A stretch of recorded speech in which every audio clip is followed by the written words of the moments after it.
Welcome to QRepublic. Thank you for tuning in. Subscribe, like and share. To trade effectively, you need to become your own psychologist and coach. Brett Steenberger. Welcome back po sa QRepublic. Today is October 14th, 2020. It's Wednesday. Debt watcher Fitch maintained the credit ratings of 5 Philippine banks. So mamaya po, check po natin to kung ano-ano ba tong mga bangko na to kasi definitely this is something good or good points for them. And yung mga i-review po nating stocks for today, these are Dito CME, Merimart, Now Corporation, San Miguel Food and Beverage, CIC, and MRC. Sa mga bago pong nanonood ng video na ito, inaanyayahan ko po kayo to subscribe on this channel para maging updated po kayo sa mga insights na binibigay po natin sa mga stocks araw-araw. Like and share this video as well para po makapagbigay insights din po tayo sa iba. Maraming salamat po sa oras ninyo. News coming from the ManilaTimes.net. This was published today, October 14th, 2020.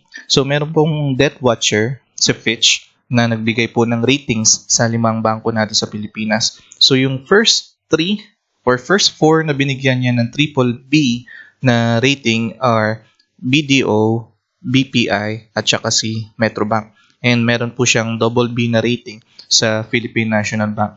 Ngayon, ito pong triple B is kind of good. Ibig sabihin, namamanage po nila yung mga financial commitment nila despite of the economic situation. Same thing with the double B rating. Kumbaga parang medyo less lang po pero almost the same yung rating ng triple B at double B. So meaning to say good points po ang rating nito ni Fitch regarding sa BPI, BDO, Metrobank at sa PNB. Ngayon, yung pang-5 bangko po na si China Bank, meron po siyang rating na BB in a negative outlook. Kung titingnan po natin ito, actually almost the same lang din siya nung double B. Kumbaga parang may classification kasi siya na parang double B in the positive, then double B na walang positive and negative, and merong double B na negative. Pero iisa lang po yung parang classification nila, parang in a certain level, doon lang po sila nagkakaiba. So what I'm trying to say, ito pong article na to is good points for these 5 banks. Kasi ito po ay isang debt watcher nga po yung nagbigay ng rating na ito at ang nakikita po nila dito sa 5 bangko na ito is maganda pa rin yung performance despite of the pandemic. So you can double check yung mga meaning ng triple B rating at double B rating and double B negative rating sa mga bangko po na binibigay kadalasan ng mga debt watcher. And you can read the full article here in the ManilaTimes.net for more information. News coming from the philstar.com, Congress row vaccine setback drive PSEI down. So isa po ito sa mga dahilan kung bakit mababa po yung ating market as of the moment kasi nga po meron pong alam natin na nagkaroon ng agawan sa position sa Congress, though na fix naman na po ito yesterday pero tinatalakay pa rin po nila yung ating national budget for the next year, which is also essential component in economic recovery. Also, coming from the AAA equities na si Mr. Chris Mangon, it says here that investors are watching the economic recovery very closely and signs of a plateau are becoming more evident. So, kumbaga parang wala pong masyadong galaw.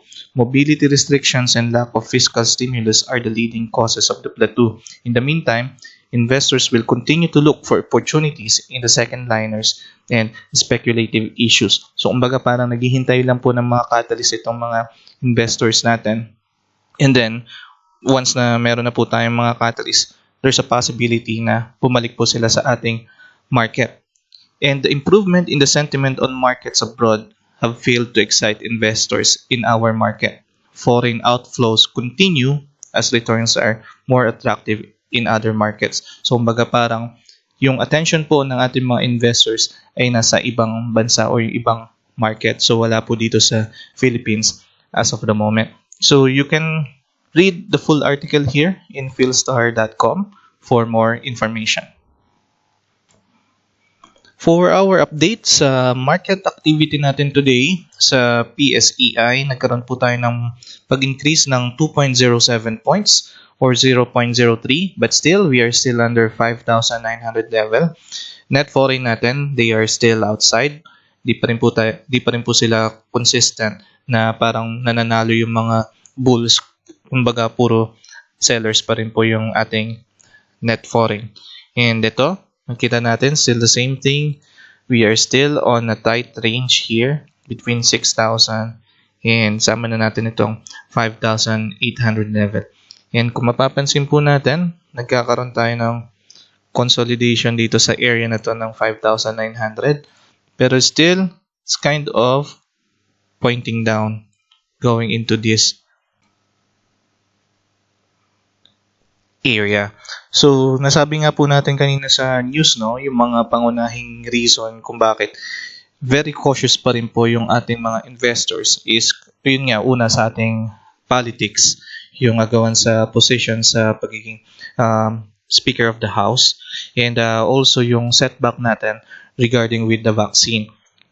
Kasi dun sa pag-aagawan ng position sa pagiging Speaker of the House, na apektuhan po yung ating parang national budget for the 2021 na makakatulong din po para po sa paglaban natin sa COVID-19. Pero, syempre, naghihintay lang po ng catalyst yung ating mga investors, and once na magkaroon na po tayo ng catalyst, especially kapag naipasa na siguro yung national budget natin for the 2021, is one of the signs yon na pwedeng bumalik na po yung ating mga catalyst. Pero as of the moment, still tight pa rin po yung labanan natin between 5,900 or 5,800 to 6,000 level ng ating PSEI.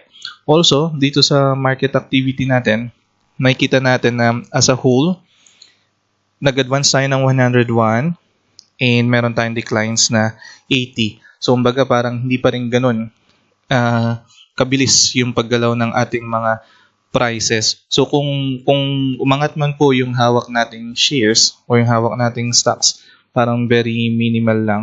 And kung bumaba rin naman, very minimal lang din. And meron din mga stocks na unchanged, na hindi po nagbago. So, meron tayong foreign buying today na 2 billion, pero mas malaki pa rin po yung foreign selling natin na 2.62 billion. So, let's proceed po sa ating unang stocks na re-reviewin, which is si Dito. Nagkaroon po siya ng magandang performance today. Nag-close siya ng 6.21, 4.19% increase. And meron pa rin po siyang consistent or magandang net foreign dito na 15 million. So kahapon 13 million. Ngayon may pangalawang consecutive day natin na meron na naman po tayong support from the investors. And also balikan lang po natin yung retracement na ginawa natin sa kanya kahapon. Naglagay po tayo ng retracement around 5 pesos area over here. So sinukat natin siya hanggang doon sa pinaka naging mataas niya. So, following this retracement, makikita natin na dito sa resistance area natin nagkakaroon tayo ng consolidation. And meron tayong support around 5.60. And yung next na resistance na inahabol natin is 6.50. So, baga parang ang pinaka-base natin is itong 5 peso area. So, tanggalin lang natin itong retracement. And let's see further yung mga candlesticks. So, looks like na pinantayan niya po itong ginawa nating candlestick last August 9. And nakita tayo ng magandang volume today. Though still maliit, pero maganda yung volume na ginagawa niya. We just need to be cautious dito kasi we can still see some lower highs dito pointing down. So, if you are planning to exit kay dito, ito yung mga key points na pwede nating makita sa kanya. Also, pulling up the RSI, we are pointing up again here in the RSI 70 or in the overbought area, and we still have support around RSI 65. So siguro yung RSI 65 natin will go here, the 5.60. Pero yung candlestick natin ngayon is maganda kasi naungusan natin tong ginawa nating candlestick na transaction sa kanya kahapon. And also, we can also consider itong mga higher lows natin sa kanya.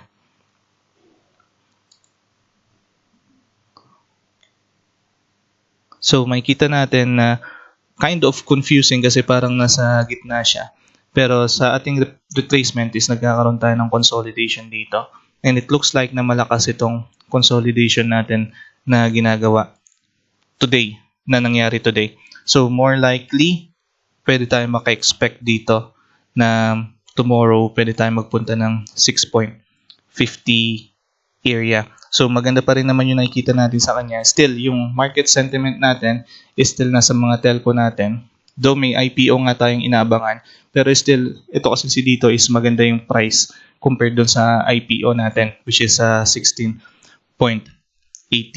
So ito yung nakikita natin sa kanya ngayon. Medyo maganda yung galaw niya, and by tomorrow, expect natin na pwede siyang pumunta dito sa 6.20 area. Pwedeng ma-maintain natin itong resistance. Pwede na natin siyang basagin going into this area. So sa may mga hawak po sa mga ng shares nandito, still good. You can still hold for that, and then let's see kung babalik tayo dito sa area na to. And of course, let's just always be cautious dito sa mga level na to na pwede nating maging guide for our support and resistance. So kung sakali man na nakabili kayo today dito, ito yung mga kailangan nating isaalang-alang. Meron tayong trading channel na nakikita sa kanya na going up. Pero aside from that, meron tayong support dito, and yung major support natin is nandito sa 5 peso area. And dito sa volume natin, looks like na medyo may panghihina tayo, pero na-maintain naman po yung ng mga traders natin itong good volume natin sa kanya. So next naman po natin si Now Corporation. Kahapon, nung ni-review natin siya, meron din siyang kagaya nito kay dito na nangyari sa kanya today. Kasi ito nga si Now, meron siyang increase ngayon ng 10.62. So 5.21 siya nag-close ngayon. Net foreign, 785,000 in the negative. So still, maganda pa rin naman yung galaw nito kahit may mga nagwi-withdraw kasi meron pa rin naman mga pumapasok sa kanya. Pero yung sinabi nga natin sa kanya kahapon, kasi may nakita tayo sa kanya dito, kumbaga parang natapos itong sideways area niya dito. And nagkaroon tayo ng bagong range. And nakita rin tayo ng trading channel sa kanya na pagtaas. Also, gumamit po tayo ng retracement sa kanya kahapon, having this area as our support, and then itong area na to yung pinakamataas is yung ating resistance. So, check natin yung nangyari sa kanya today. So para pong binasag niya itong resistance dito around 5 peso area. Kahapon kasi nakita tayo ng consolidation around 4.70, and yung maaring targetin natin ngayon is 5.30. And ito yung parang magiging major support natin as of the moment, itong 4.30 area. So tanggalin lang natin tong retracement natin. So again, ito yung mga guide natin na pwedeng sundin sa kanya. Meron tayong nakikitang trading channel na pataas. And from yesterday, kagaya rin nung nangyari kay dito after magkaroon ng consolidation dito sa resistance level, binasag niya po yung resistance level. And now, going towards into the next resistance level around 5.37. Check din natin yung RSI niya. Same thing kay dito, nandito tayo sa overbought area. So, around RSI 74. Ang maganda dito sa RSI natin kay Now is na maintain natin siya. Kumbaga parang nasa overbought area tayo since October 7 and ngayon sa October 14. Or dito sa line na to actually, nag-start tayo September pa. Kumbaga parang na-maintain talaga natin na maraming pumapasok na buyers dito kay Now. So itong kay Now, maganda yung galawan niya sa volume, hindi naman siya masyadong nagbabago. And itong ang trend natin sa kanya is pataas. And nabasag natin yung resistance natin kahapon after consolidation. Nabasag natin siya today.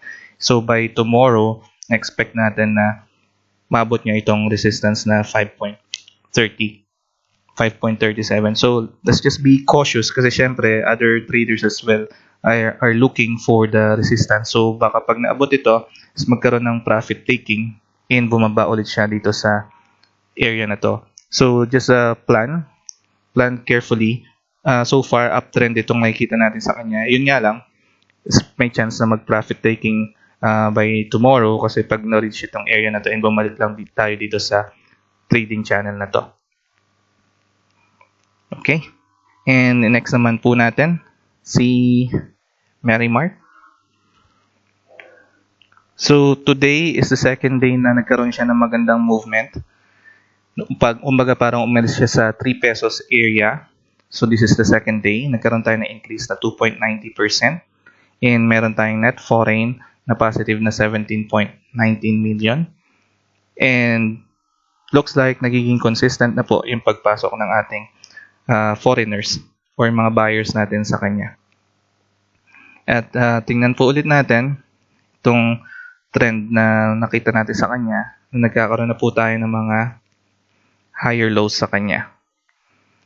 And still, yung box natin sa kanya, nandito pa rin po tayo sa resistance. Ito pa rin yung resistance natin sa kanya, 3.20 area. And yung support, I can say na dito sa 3 pesos area. Or better yet, balik lang po ulit natin yung retracement natin kahapon. Kumuha tayo dito sa 3 pesos area ng support and yung ating parang resistance. Kinuha po natin dito sa 4.50 kasi ito yung parang pinaka naging mataas natin sa kanya. Nung nagkaroon tayo ng IPO, kumbaga parang nag-ceiling tayo sa kanya. So, following this one, pwede po nating usog itong ating resistance level. So, same thing ng review natin kahapon, around 3.30. So, ito pa rin yung parang tinatarget natin. Pero today, kumbaga parang na-maintain na natin ito. So, again, cautious po yung mga traders natin kasi once na nagre-reach siya dito sa area na to, 3.30 is nagkakaroon ng profit taking.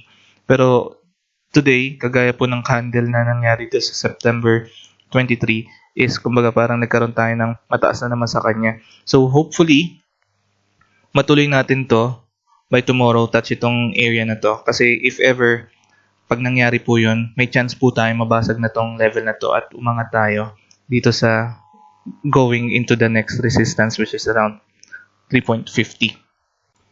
So, kung hindi man po mag-materialize yan, is alam natin na babalik po tayo dito sa level ng 3 peso area. Kasi looking at the volume, looks like na after nung kahapon, is bumabalik na naman tayo sa mga normal volume niya. And hindi pa rin natin inaalis na baka meron magkaroon ng profit taking once na na-reach na naman itong 3.30 area natin. Pero kung sakali man yun yung mangyari, alam natin na babagsak siya dito. Yun yung time na pwede pa tayong magbudega or pwede tayong mag-trade muna sa kanya. Siguro if we are not sure, we can do trading half of our shares currently para pagka bumaba siya, pwede na lang ulit tayo sumalo sa kanya. Or if ever man, pagka tumaas, alam natin na mababasag na itong resistance level and yung next na pupuntahan natin is dito na sa 3.50 area. Next naman po nating reviewin si FB or si San Miguel Foods natin, one of the requested stocks. So today, October 14, 2020, Wednesday, meron siyang magandang galaw na 1.82%. Net foreign na 1.14 million. And subsector nito or sector nito is under food. And net foreign wise, sa indicator natin, na tayo makuwang support coming from the net foreign. And pretty much, ang una pong makikita natin dito is meron tayong support sa kanya around this area. And it looks like na tatargetin natin ito resistance area. Pero check lang din po muna natin siya into the weekly time frame. So sa weekly time frame, makita rin natin na meron tayong sideways movement pero meron pa tayong higher dito na pwedeng itaas. And check lang din natin siya completely into the monthly time frame. Dito sa monthly time frame, makita natin from June hanggang October, we can say na itong support natin dito sa area na to around 63.40 is matibay. And pwede nating iangat itong resistance natin dito around this area, 69. So, nagkaroon tayo ng pagtaas sa kanya pero ngayon is nagkakaroon tayo ng sideways sa kanya. So, check natin. Lagyan natin siya ng retracement having this support. And siguro pwede nating targetin itong area na to.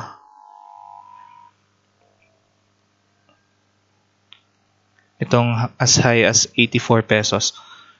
Check lang din natin muna siya sa weekly. Tingnan natin kung mabavalidate natin itong retracement na ginawa natin sa kanya. So pwede, sukatin natin to dito, yung parang naging high niya dito na 84 pesos. So balik tayo ngayon sa daily para ma-plot po natin yung ating mga lines or mga support and resistance sa kanya. And zoom in tayo dito sa area na to. So nasabi po natin nagkakaroon siya ng sideways ngayon. And i-highlight lang natin tong area na to. Support natin 63.40 and then 68 yung ating resistance. And kumbaga parang meron tayo ditong major support na 57 pesos. Pero malayo naman siya kasi nga itong 63.40 ilang months na natin siyang tinatarget. So matibay naman itong ating resistance sa kanya. And tanggalin lang po natin itong retracement natin sa kanya para mas makita natin siya ng maliwanag. And pull up po natin yung RSI niya. So having this data, makita natin nagkakaroon siya ng uptrend going into the RSI area or overbought area na 70. Pero ngayon wala pa naman siya. Nandito pa siya sa around RSI 67. So per the history, umakyat po siya ng hanggang RSI 78. And check lang din po natin itong si moving average natin.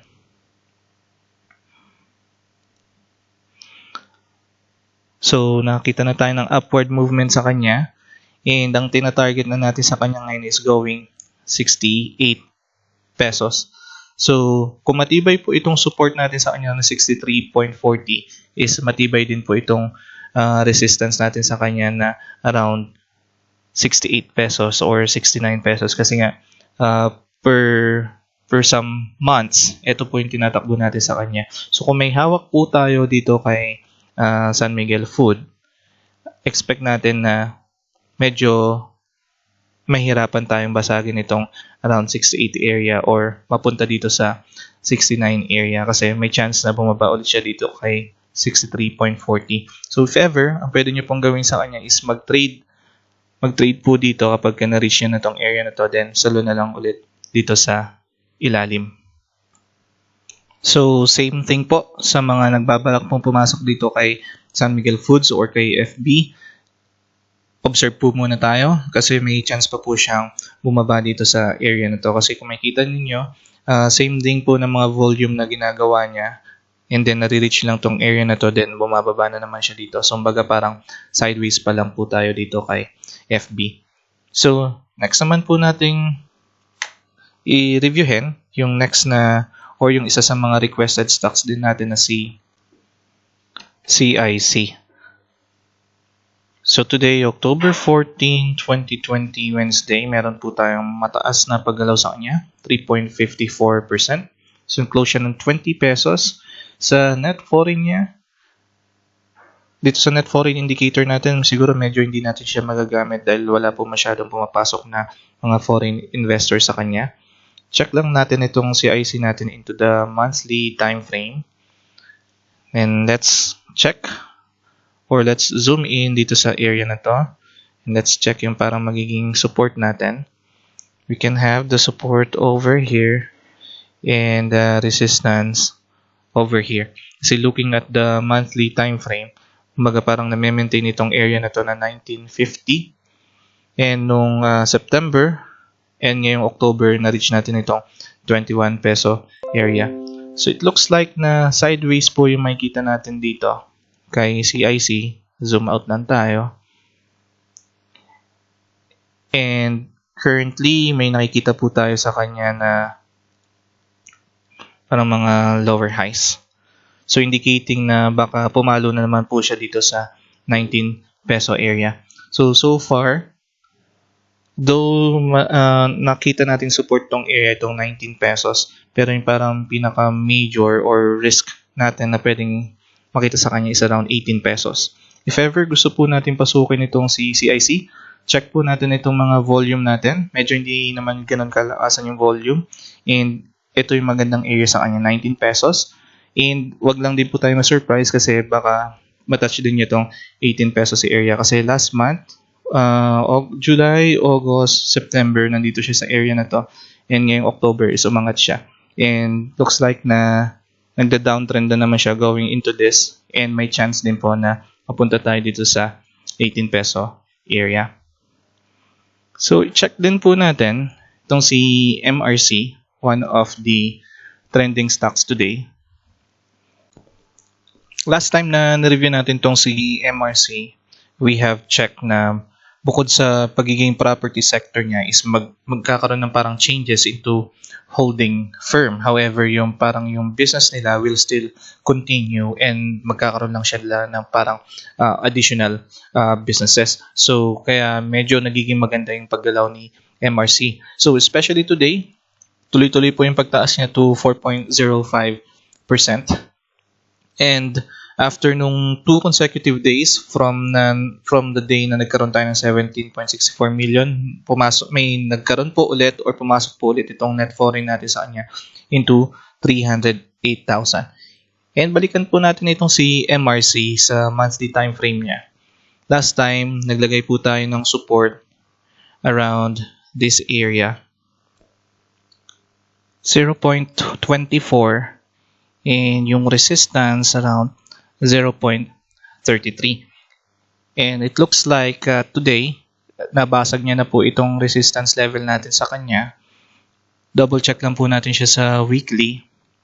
So kumbaga itong resistance natin last time na 0.33, ito na yung parang pwede natin maging support sa kanya. And check din po natin siya sa ating Fibonacci, having this 0.24 area as the support. And then yung tina-target niya dito na maaring area 0.46, touching this resistance level last January 2019. Ngayon, balik po tayo sa daily natin. So may kita po natin na maganda ang pag-andar nito ni MRC. Meron po tayong uptrend na nakikita sa kanya.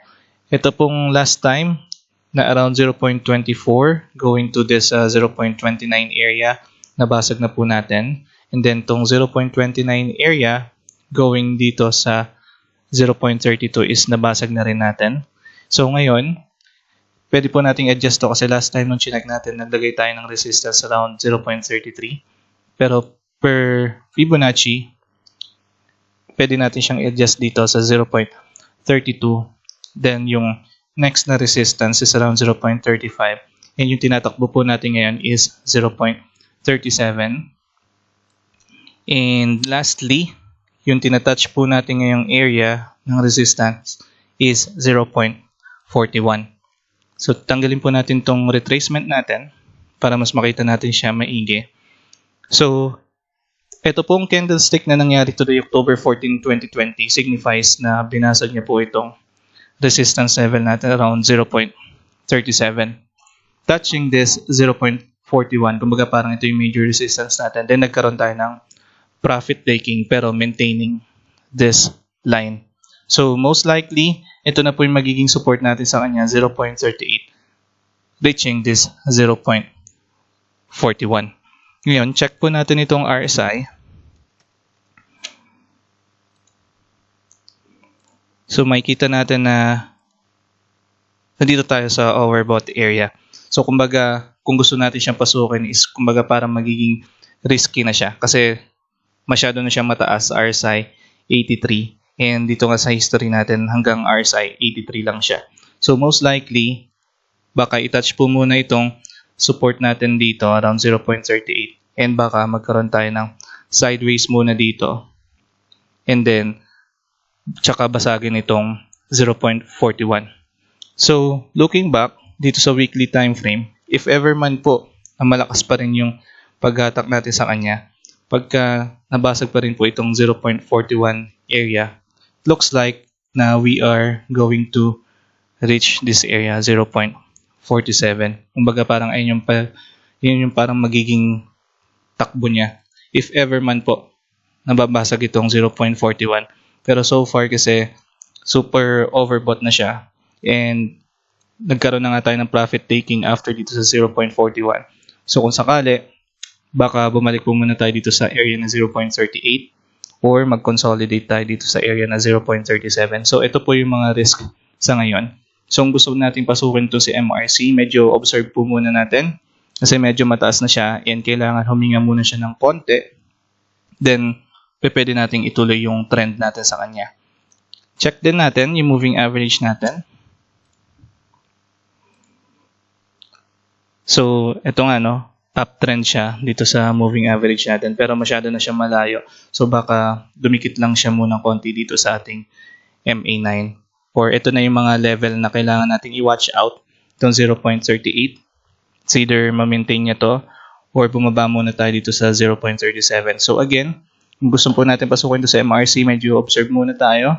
Nasa overbought area na tayo ng RSI 83. And kung may hawak ka po ng MRC, maybe you can take profits as of the moment or you can wait kasi maganda naman yung takbo niya. It's still uptrend. And that's it for today. Kung nagustuhan niyo po itong video na ito, please like it and share it as well para po makapagbigay tayo ng insights sa iba. And again, sa mga hindi pa po nakasubscribe to this channel, inaanyayahan ko po kayo to please subscribe on this channel para po maging updated kayo sa mga stocks na binibigyan nating insights araw-araw. So maraming salamat po sa oras ninyo. I'll see you soon. QRepubliC.